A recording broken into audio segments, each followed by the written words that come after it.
Square lamina problem. இது வந்து சைட்லாம் கொடுத்துருக்காங்க. இதில் வந்து 3 நேம் தான் இருக்குது. ஒன்று வந்து பார்த்திங்கன்னா சர்ஃபேஸ், இன்னொன்று வந்து பார்த்திங்கன்னா கார்னர், இன்னொன்று பார்த்திங்கன்னா எட்ஜு சைடு. ரெண்டும் ஒன்று தான். எட்ஜுன்னு சொல்லலாம், இல்லை சைடுன்னு சொல்லலாம். இது வந்து என்ன சொல்லியிருக்காங்க, one of the corner is on ஹெச்பின்னு சொல்லி கொடுத்துருக்காங்க. அடுத்தது அதில் இருக்கிற டயகனல் ஆஃப் திஸ் தான் lamina is 30 degree inclined to the is 30 degree inclined to the vertical plane அப்படின்னு சொல்லிடுவாங்க. இதை தான் செகண்டாக கொடுப்பாங்க. ஆனால் செகண்டாக அது வரைய முடியாது. ஆனால் அந்த கார்னர்லேருந்து இந்த சர்ஃபேஸ் வந்து பார்த்திங்கன்னா அந்த கார்னரில் ஹெச்பியில் இருக்குது, ஹெச்பி மேலே அந்த கார்னர் இருக்குது. இந்த சர்ஃபேஸ் வந்து பார்த்திங்கன்னா இன்க்ளைன் டு 45 டிகிரி அது மாதிரி கொடுத்துருப்பாங்க. ஆனால் அதனால் வந்து நம்ம வந்து இதை தேர்டாக கொடுத்துருப்பாங்க. கொஸ்டின் பேப்பரில் எப்போ பார்த்தீங்கனாலும் தேர்டு கொடுத்துருப்பாங்க. ஆனால் நாம் ஃபஸ்ட்டு இந்த பொசிஷன் வரையணும்.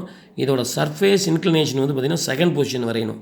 கண்டிப்பாக செகண்டில் வரையணும். அப்புறம் தான் வந்து அதோட டயகனல் வந்து பார்த்திங்கன்னா என்ன ஆங்கிளுக்கு வந்து வெர்டிக்கல் பிளேனுக்கு இன்க்ளைன் சொல்லி கொடுத்துருக்காங்களோ அதை வந்து தேர்டு வரைய முடியும். சரி, அப்போது மொத்தம் 6 இருக்குது. 3 ஸ்டேஜு 6 இருக்குது. ஃபஸ்ட்டு இது வரையணும், இதை கண்டுபிடிக்கணும். இது எப்படிங்க சார் இப்படியே கரெக்டாக வரைஞ்சிங்க அப்படின்னா, எப்பயுமே இஸ் ஆன ஹெச்பின்னு சொல்லிட்டாங்கன்னா அதிலிருந்து போகிற 2 எட்ஜும் ஈக்குவல் இன்க்ளினேஷனில் தான் இருந்தாகணும். அதனால தான் இந்த பொசிஷனில் தான் வரைஞ்சாகணும். சரிங்களா? அப்போ வந்து இதை வரைஞ்சிட்டோம். இதை வரைஞ்சோன்னே இது ஃபஸ்ட்டு வரைஞ்சிடுவோம். இதோட ஃப்ரண்ட் வியூ இங்கே வந்து வரைஞ்சிட்டோம். எக்ஸ்ட்ரா லைன் மேலே தான் வரும். இதை டில்ட் பண்ணிங்கன்னா தான் சர்ஃபேஸ் டில்ட் ஆகுது. நான் முதல்ல சொல்லிட்டு இருக்கிறேன், செகண்ட் பொசிஷன் சர்ஃபேஸை தான் நம்ம டில்ட் பண்ண முடியும்.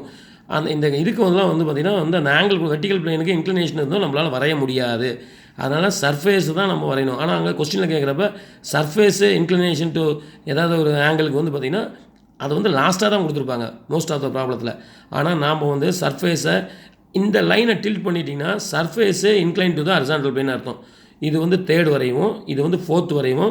இதை வரைஞ்சிச்சுன்னா அப்படியே இது ஒரு டயகனல் லைனை எடுத்து இங்கே வச்சு அது என்ன ஆங்கிளுக்கு டில்ட் ஆகிருக்குது வெர்டிக்கல் பிளேன்னு சொல்கிறாங்களோ அதை போட்டு இதை வரைஞ்சிருவோம். இதை வரைஞ்சால் தான் இதையும் வந்து ப்ரொஜெக்ட் பண்ணி ஏ டேஸ் பி டேஸ் அதெல்லாம் எங்கே மீட் ஆகுன்னு சொல்லி பார்த்து இதுதான் ஃபைனல் ஆன்சர்.